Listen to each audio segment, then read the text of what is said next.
gusto ko lang dugtungan yung topic ko kanina about sa pagsisik sa kingdom ng Lord. Same verse, Matthew chapter 6 verse 33.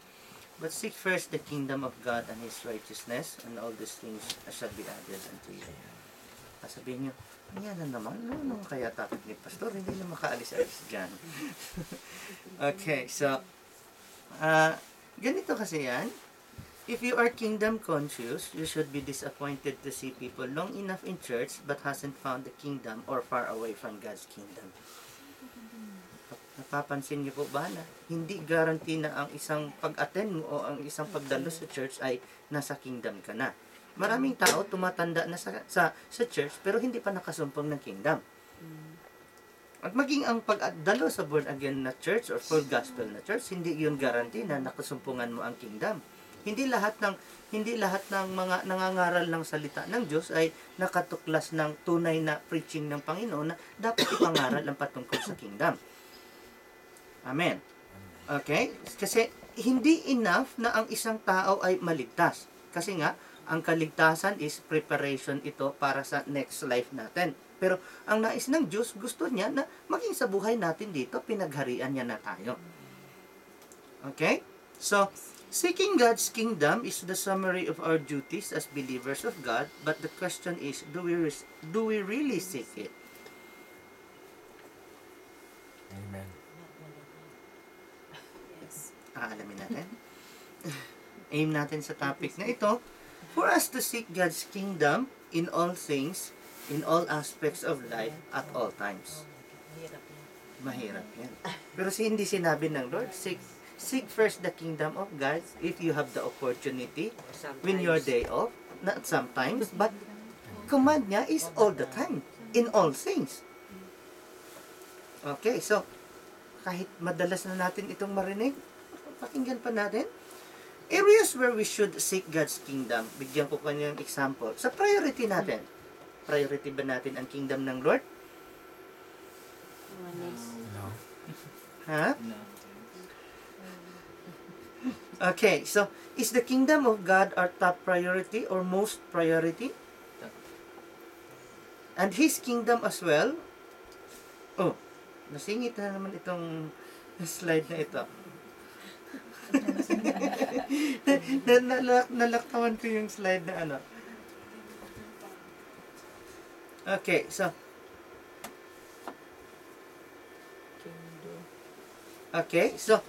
He didn't seek the kingdom only and nothing else. Okay, He didn't say yan. He didn't say seek the kingdom only and nothing else. He said seek first. Kasi kung sinabi niyang seek the kingdom, wala ka nang hahanapin pa. Nasusundan niyo ba ako? Pero sinabi niya, seek first the kingdom, mayroon ka pang hanapin, unahin mo lang ang kingdom. Nasusundan. Yung iba kasi, ang una nilang reaction, pag sinasabing seek first the kingdom, sabihin nila, paano trabaho namin, Pastor? Kailangan Hindi, wala sinabi ang Lord na hindi mo kailangan magtrabaho. Hindi sinabi ng Bible na huwag mong hanapin ang trabaho. Ang sabi lang doon, unahin mo ang kingdom.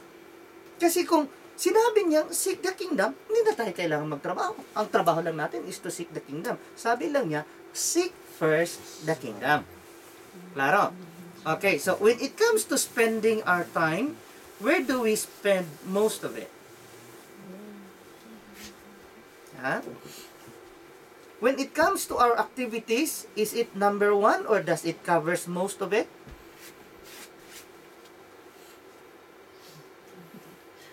Number 2. Okay? We might be involved in everything that we don't have much time for Him. Sa totoo lang.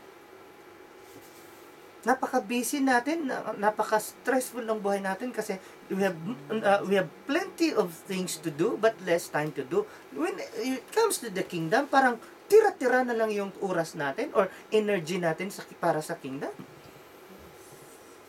Tapos, ang tagal-tagal na natin. Kakanta na naman ba ako? I praise you with all of my heart. I praise you with all of my strength, with all of my life. All of my life kaya? Tira na nga lang eh. My life. You have to reevaluate your priorities. Whenever you start replacing God with other things, your future is in trouble. Tandaan niyo po yan. When you start replacing God with other priorities, your future is in trouble. Bakit? Kasi sinabi niya na, seek first the kingdom of God. You disobey, you ignore it, you keep on doing your own things, your own way, who is in trouble? Hindi si Lord, ikaw, tayo. Okay? So perhaps instead of valuing God, you've fallen in love with material things. Hindi man natin na-check yan na, pero sa totoo lang, kung titingnan natin ang lifestyle natin, na-prioritize natin ang material things instead of God.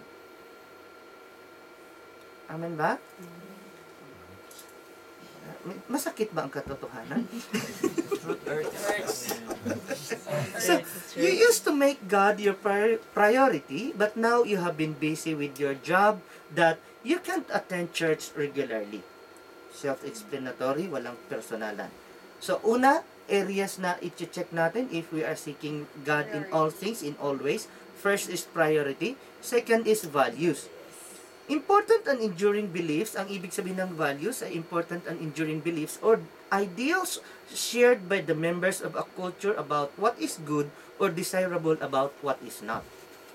Yun bang may mga moral values tayo, especially sa mga Philippine culture na malakas yung moral values natin or values natin when it comes to family. Kasi dito sa bansang ito, hindi ganun kalakas yung pagpapahalaga nila sa family.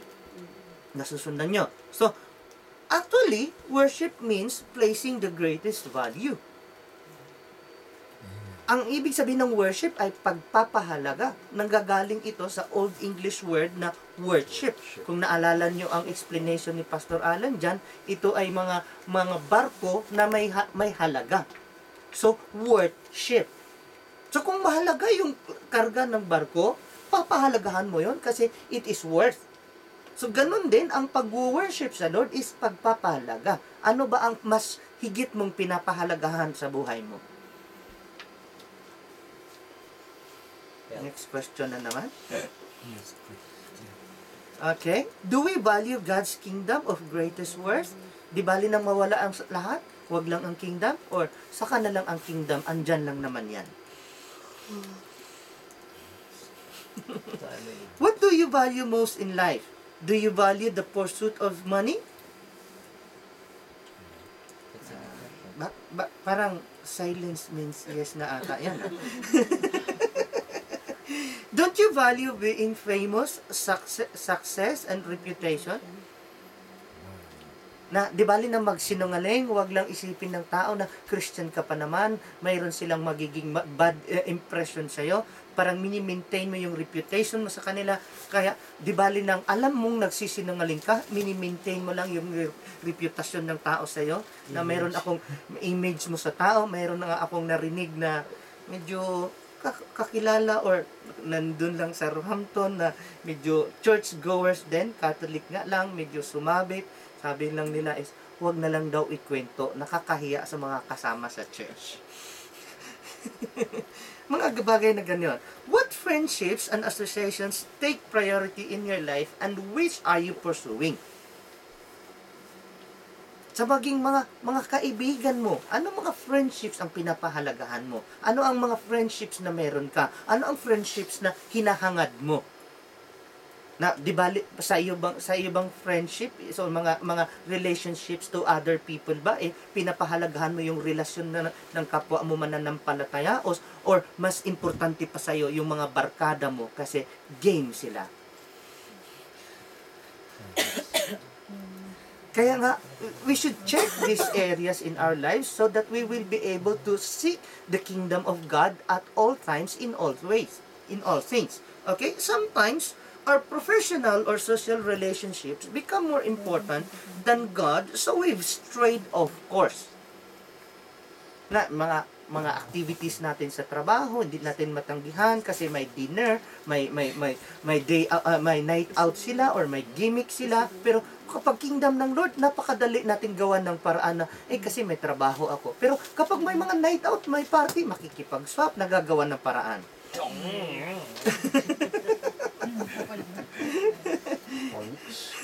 Okay, so can we manage to hold on God's kingdom in exchange to something if it compromises us? Pag na-at stake yung relationship mo sa Lord, na-compromise yung ating pagsisik sa kingdom, nais ba nating panghawakan ang kingdom, hindi yung ibang bagay? Hmm? You want to maintain. But is it what is going on? Is it what is happening? Okay, so una, ano yung una? Priorities. Pangalawa, values. Time na naman. Sa time ba natin, sinisik ba natin? First, ang kingdom ng Lord, okay? Time is a part of eternity that God has given us to have a beginning and end of something. Ang time na yan, yung buhay natin dito na nasakop sa time is part lang yan doon sa eternity. Kasi no idea tayo about eternity. Pero ano ang ginagamit na paano natin ginagamit ang ating time? Time is the period of sowing, whilst eternity is harvest. Sa buhay na ito yung paghahasik o pagtatanim, sa eternity ang pag-aani. So, ang aanihin natin sa eternity ay nakasalalay sa ating ginagawa dito. Okay? There will be 3 major questions when you face God in heaven. Una, what did you do with your life? Pangalawa, what did you do with your time? Pangatlo, what did you do with your talents? Nabaon. Kuan yun. Nasusundan niyo po ba? Prepared ba kayo sa mga questions na ito pagharap natin sa Lord? What did you with your life? What did you do with your life? What did you do with your time? And what did you do with your talents? Lord, binigyan mo ako ng profession, nakapagtrabaho ako. Ito, ginagamit ko sa trabaho. Anong kaugnayan yan sa kingdom? Kasalanan pa nila. Kasalanan pa nila. Sinisip. Okay, so is God and His kingdom is what comes first when we consider spending our time. Naging consideration ba natin or number 1 priority ba natin ang kingdom ng Lord when we consider spending our time? Hindi, pag day off na lang. Ang una nating agad iniisip, trabaho natin sa day off natin, maglilinis sa bahay. Naisip ba natin yung how much time are we going to spend for the kingdom? No. Now we know. Hindi Okay. ka makasagot. We might lack a personal time with God.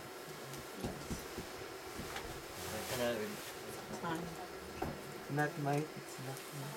Okay? Perhaps we used to get up early to pray and praise God, but no longer. Lalo na sa mga datihan, naalala nyo yung first love nyo sa Lord na hindi ka nakaramdam ng pagod, wala kang antok-antok, kapag gusto mong mag-pray, kapag nag-worship ka, talagang ang sipag-sipag mo, pero are you still maintaining your first love to the Lord? Okay? If this happens, you're of course because you've found more important ways to spend your time. So, dapat i-check natin ito. Okay? So, as a result, there has been so little or no spiritual growth in your life. Bakit? Kasi hindi ka babad sa Diyos eh. Hindi ka babad sa kingdom. Hindi mo priority in spending your time ang kingdom. No wonder, ang tagal-tagal na, hindi pa nag-grow. Hebrews chapter 5 verse 12, you're supposed to be teachers by now. And yet, despite of the fact that you've been in the church for quite long time, kailangan mo pang turuan paulit-ulit. Gatas pa rin ang iniinom mo. You might lack time for God's Word. Sige nga, sino dito yung regular na nagbabasa? Sila po. Ngayon, Ha? Sino dito nakapag-2 chapters a day? okay, sarap. Wala? My goodness. No wonder hindi kayo lumago ng dapat na paglago. Kung sa baboy pa, lugi. Hindi tumaba. Hindi tumaba. Paano? Kulang ka sa intake eh. Ako, hindi ito sa pagyayabang isang naging ipinasalamat ko nung nag-night duty ako at na-restore ko yung habit ko na magbasa ng libro. Dahil sa pag-night duty ko, doon ako nakapag-aral ng husto. Bakit kasi? Usually, 10 o'clock, at most, 10:30, tapos na ako mag-meds. So, from 10:30 hanggang break ko 2 o'clock, babalik ako ulit ng 4. Wala akong ginagawa. Magbasa ako ng libro. Sarap naman sa word nyo. Ha? Sarap naman sa word Sarap nyo. ng word ko. Yun yung mga time na stable yung pasyente. At syempre, pinagpipray ko na mag-stable yung pasyente. Nakakapagbasa ako. Minimum na sa akin yung 30 pages. Kapag ginanahan ako, 80 pages. In one go or one night shift. No wonder, hindi kayo magtataka na yung knowledge ko malawak. Kaya ko yan inaano sa inyo. Nang sa ganun, kung gusto nyo mag-grow, magbabad kayo. Kayo, nasa kapakinabangan nyo rin naman kung kayo ay nag-grow. Kasi, I cannot study for you. I cannot memorize God's word for you. I can tell you what verse, but it is on you. It depends on you on how much are you taking or absorbing God's word. Okay? When you lose your love for God's word, you often lose your love for God Himself. And when you lose your love for God, you change for the worse. Gets? Okay? When we alter our priorities, one detour will lead to another. Kagaya ng pagkakamali ko na pati silang nakaprogram sana sumunod sa akin na ako yung naligaw, sinundan ko yung satnab na nag-exit na ako. Isang pagkakamali will lead into another pagkakamali. Kaya inabot kami ng isang oras na kaikot-ikot. Hindi ko na malaman kung pumunta kami doon, pumunta kami rito. Wala na. Sinet ko uli, ganun pa rin, nagloko pa rin. Kasi alterations of priorities or one detour will lead to another. Lalo na, madalas nating marinig, one mistake could not be corrected by another mistake. Amen? You start valuing other people and things more than your Creator and they become your gods.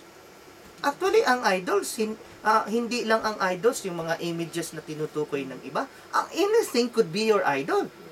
Ano man ang bagay o tao na higit mong pinahalagahan kay sa Lord, idol mo na yon. Amen ba? Okay, so suddenly, your life no longer represents God's true nature and ways, and He seems to walk away from you. Tapos ito ngayon, tatanong-tanong ka, Lord, parang hindi na kita nararamdaman. Bakit hindi sila nabibless, ako hindi na? Parang ang layo mo na sa akin. Sino kayang lumayo? Ikaw o si Lord? Okay, so you should be committed to read your Bible as it makes you stay on course. Yun yung mag-guide sa'yo, na tuturuan ka na, huwag kang kumaliwa, huwag kang kumanan, diretso ka lang, after na nakapag 180-degree turn ka. Okay, so Deuteronomy chapter 4 verse 29, but from there, you will seek the Lord your God, and you will find Him if you seek Him with all your heart and with all your soul. So, ang susi para masumpungan si Lord is if we seek Him with all our heart and with all our soul. Kung hindi mo nasumpungan, isa lang ang sagot nun. Hindi mo siya hinanap with all your heart. Gets? Okay. So, ano yon? Priorities? Values? Time? Pang-apat is love and relationships. Medyo pag love ang pinag-uusapan, maraming Pasok po ako dyan. hinihintay ko lang kumagat ka eh. Kung lason lang yun. Ipanalangin nyo ho. Pagdasal pa lang. So, don't you have any unhealthy relationships? Wala ba kayong unhealthy relationships? Okay? You might be close enough with your friends that you become, of course, from God. Okay? Psalm 1 chapter 1, verse 1, Blessed is the man who walks not in the counsel of the ungodly, nor stands in the path of sinners, nor sits in the seat of the scornful. But his delight is in the law of the Lord, and in his law he meditates day and night. So, blessed is the man daw yung hindi nakikiisa. So, ako, hindi ko itinatago sa inyo. Si Yani, kahit sabi nila, sira na daw ang, may term silang ginamit kay Yani hindi reputasyon, kundi, kalimutan ko ang term na ginamit nila kay Yani. Ha? Hindi sira tok. Parang credential baga. Sira na ang record niya. Credibility. Ayan, credibilidad. Sira na daw ang credibilidad ni Yani, pero masasabi ko sa inyo, hindi ko ipagpapalit yung pagkakaibigan ni Yani. Kahit sira ang credibilidad niya sa iba, sa akin hindi siya sira kasi maganda siya makikitungo sa akin. Kahit hindi naman sa iba, maganda rin siya. May mga bagay na hindi siya maganda, pero labas na ako doon. Pero hindi yung dahilan na matpuputol yung aming pagkakaibigan ni Yani. Sayang nga lang, hindi siya nakarating ngayon dahil kumuha siyang ng panibagong bank, wala din siyang makasama papunta ng Huwebes. Ang annual leave niya kasing na-approve yung second week ng September, kaya hindi siya nakasabay. Pero dapat nakapakinig sana siya ng Word of God ngayon. Kaya ko ito sinasabi kasi si Yani, lalo na yung isang PPN namin, ang lutong. Mamaya-maya, inumin mo. Sa akin yon, inumin. Pero yung kanila, mamaya-maya, kahit yung mga babae sa amin, ang lulutong magsasalita. Yung kasama mong sa church noon, hindi ko, may idea kasi siguro sino tinutukoy ko, ang lutong magsalita. Ang feeling ko pa naman, kapag mahilig magmura, sana maganda ka. Pangit ka na, mahilig ka pang magmura, lalo kang pumangit. Binabagayan. So, hindi ko maiwasan na mayroon akong association doon sa kanila, pero hindi ko sila pwedeng i-priority.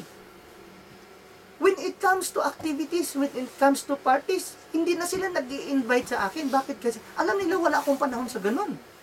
Nakikiparty lang ako kung ito'y related sa church, baka sakali naman na sa pakikipag-mingle ko sa kanila, ma-invite ko. Pero after na pakisamahan ko sila, hindi na naman uma-attend, I've done my part.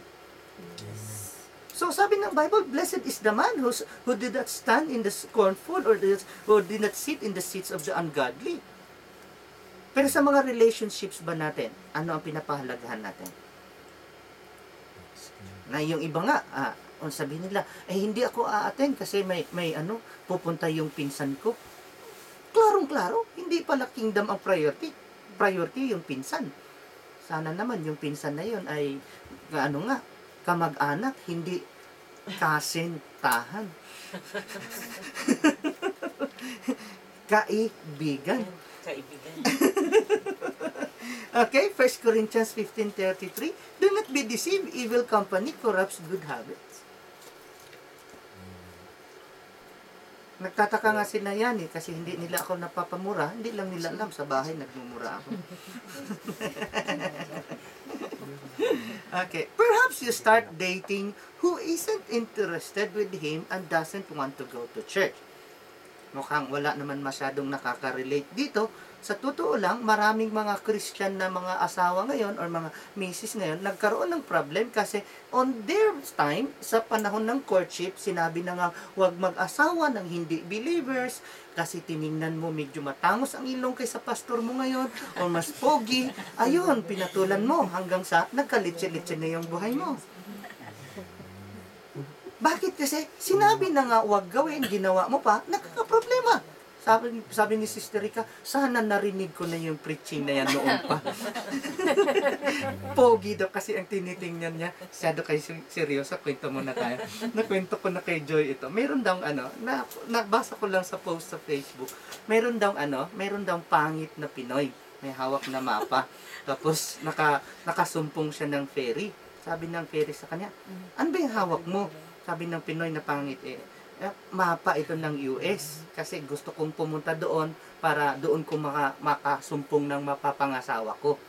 Sabi ng Pinoy, pwede mo ba akong tulungan na makarating doon? Sabi ng ferry, hindi pwede kasi ang powers ko hanggang Pilipinas lang. Sabi ng Pinoy, pwede ba magiging mortal ka na lang para ikaw ang pakasalan ko, pakasalan mo ako? Sabi doon ng fairy, akin na nga yung pisting mapa na yan, baka sakaling magawa ng paraan.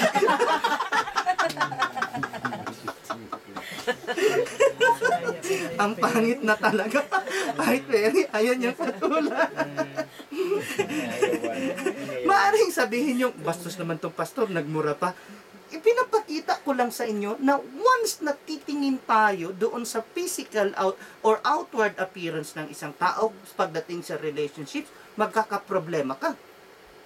Pero sa totoo lang, marami pa rin tao ang binabasihan nila yung outward outward appearance. Bakit kasi yung ugali daw magbago, yung mukha hindi na. Naman pala. Pikit na lang yung mata.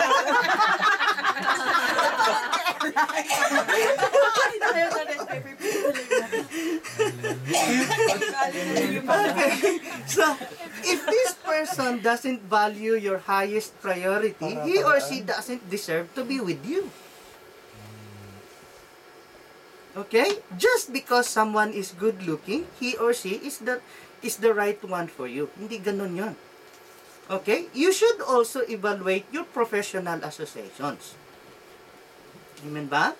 Where are they taking you? Yung pakikipag-mingle mo sa kanila, saan kanila dadalhin? Kamunduhan, syempre.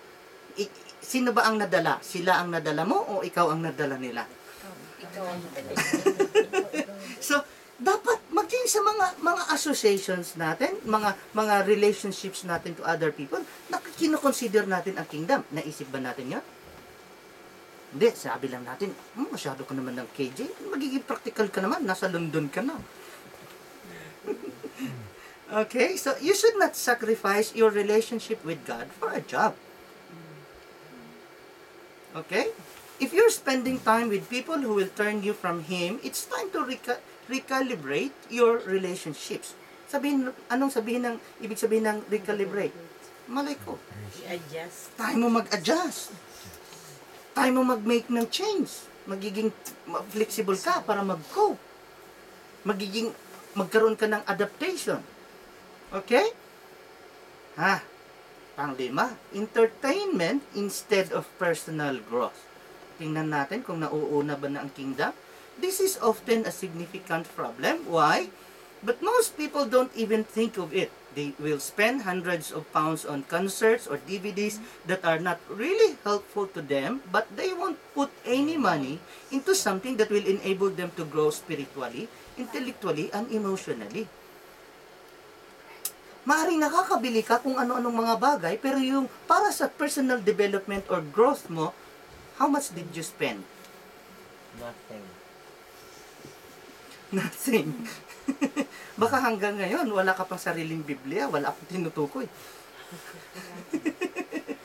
Nasabi ko na yan noon, nakaka-mortgage ka na, nakakabili ka na ng kotse, nakakabili ka na kung ano-ano, tapos sarili mong Biblia, wala ka, nakakahiya ka. So, hindi lang sa Biblia, salamat ngayon na resume ko nga yung habit ko sa pagbabasa ng book. Unti-unti ko nang pinagtatanggal yung mga display ng mga DVD doon sa cubicle ng at napapalitan na ng book. Ganito na lang naman yung mga books ko within more than a year na pagbabasa. Siguro from 2 years from now, dalawang na yon. Dalawang palapag na yung shelves na yung file ko ng libro. Okay. So, they will spend hours amusing themselves but little or no time to developing their potentials. Tama ba? Busy-busy tayo sa ibang bagay. Pero pagdating sa mga potentials, pag-develop ng potentials natin, hayaan na natin. Saka na lang. Parang kung ano na lang, pagtiyagaan na lang. Hindi sa hindi ko sinisiraan si Kat na umalis siya. Natuwa ako nung nag-resign siya. Natuwa pa ako, Nalungkot ako nung umalis siya, pero natuwa ako nung mag-resign siya kasi nag-iingat din ako ba na part siya ng trustees, siya ang head ng music ministry, tapos hindi man lang siya wala siyang ka-initiative na ipupush man lang niya, mag-grow, mag-move on yung music ministry. Nung nag-resign siya, natuwa ako para mapalitan naman. Napalitan nga, medyo napakitang gilas nung bago. Ayun, nung bago lang. At least, okay na yung music ministry natin ngayon. Gusto ka naman na magpupush pa. Kasi ang potential natin is, ito yung dapat maging ikaw, pero hindi pa nangyari. Potential eh. May topic tayo dyan, kaso lang hindi na ito mapakinggan ng lahat dahil hanggang Wednesday nga lang yung iba. Nasusundan niyo ba gusto ko sabihin? Okay, so what do you do on your day off, on your annual leave, or when you're doing anything? You're not doing anything. Sige nga, kasi madalas natin sabihin, kasi may trabaho nung wala kang trabaho, anong ginagawa mo? Lilinis ng bahay. Facebook. So, consideration ba natin? Part ba ng consideration natin ang kingdom ng Lord? Sabi niya, seek first the kingdom. Hindi niya sinabing, seek first the kingdom on Sundays. Hindi niya sinabing, seek first the kingdom on Mondays. Seek first the kingdom at all times, in all ways. No wonder na hindi natin na lubusang naranasan yung pagkilos ng Lord, lalo na yung pangako niya, and all these things shall be added unto you. Because, to be honest enough, hindi naman talaga natin sinisik ang first ng kingdom ng Lord. Nasabi nga ni Brother Romel, madali lang yun pag Sunday. Paano na lang pag Monday to Saturday? Tahimik na naman. What entertains you most? Sige nga, yung magbasa ka ng novel, pero pag nagbasa ka ng Bible, tulog ka na. Yung mag-FB ka, buhay na buhay ka, inaabot ka ng madaling araw, pero pagdating sa prayer meeting, lagi kang inaantok. Pagdating sa pagbabasa, pagdating sa prayer, pagod ka. That's not right. Okay? Challenge. Have you now checked yourself when it comes to seeking God's kingdom?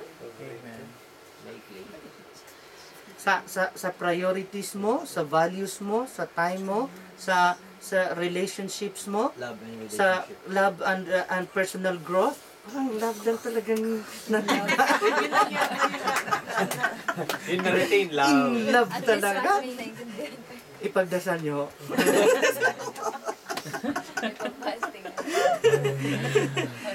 At least ba na? At least, okay, bago ko makalimutan, hindi nyo na intindihan ang instruction ko or instruction dito. Sabi dito, arrange the following by priority. Andyan na yung i-arrange mo. Yung iba, gumagawa sila ng kanilang i-arrange dito. Ito ang i-arrange mo kung anong priority sila dito. Iilan lang ang nakakagawa ng tama. So, dito sa una, i-arrange mo itong 10 na ito doon sa nangyayari sa buhay mo. Dito sa pangalawa, i-arrange mo sila kung alin ang mauna ayon sa tingin mo. So, pwede ba pakiulit na lang? Kung hindi nyo ito gagawin ngayon, I guarantee you, hindi nyo ito gagawin sa London. Bakit? Kasi naiwan na yung mga labahan nyo at plansahin nyo doon, may connection na kayo ng internet at mag-a-upload na kayo ng picture. Wala nang ginagawa ngayon, hindi nyo pa nagawa. How much more sa London? Ito na nga pagkakataon natin. Medyo wala tayong masyadong distraction, nakafocus sana tayo, pero ano na lang. We made our own thing, Pastor. Hindi namin nakita yung taas. So, pakiulit na lang nito. Alam nyo kung alin ang sa inyo? Pero Pastor, meron bang tumama? Isa? Meron naman. More than isa. Matatlo or 4. Pero karamihan talaga, gumawa sila. Mayroon house, car. Pastor, tama yun. Malalaman kung tama o mali. Nilagyan mo ba ng note? Meron na nung nasa taas. Wala yung sabi ko, wala siyang right or wrong answers. Kasi, ang 10 choices doon, pahiram ulit ng Meron isa. choices doon. Okay. I-arrange mo siya. So, I-arrange mo ito siya. yung instruction, no? Yung ngayon Arrange nakatawa. the following by priority. Ang ano ko lang pa kung sino Baka nakasama may, kasi baka may tama na spare kami, copy papalitan kayo. pa. Di kung tama na, okay na. Ay, dito. Okay. Pastor, ganun ang ginawa ko. Katulad ng sinabi. Oo. Mayroon 3 or 4 ata yung okay na. Tinago ko na yun. Hindi, naisama ko rin dyan. Yung okay na, ibalik nyo na lang ulit. Kasi ganito nga ang sabi doon, no? Arrange the following by priority. Wala ang kopya ko eh. Socializing, time spent with family, work, TV, prayer, Bible study, devotions, hobbies, parties, and attending church. So, unang-unang i-arrange as things are now in your life. Meron pa kayo blanco Let's say, for example,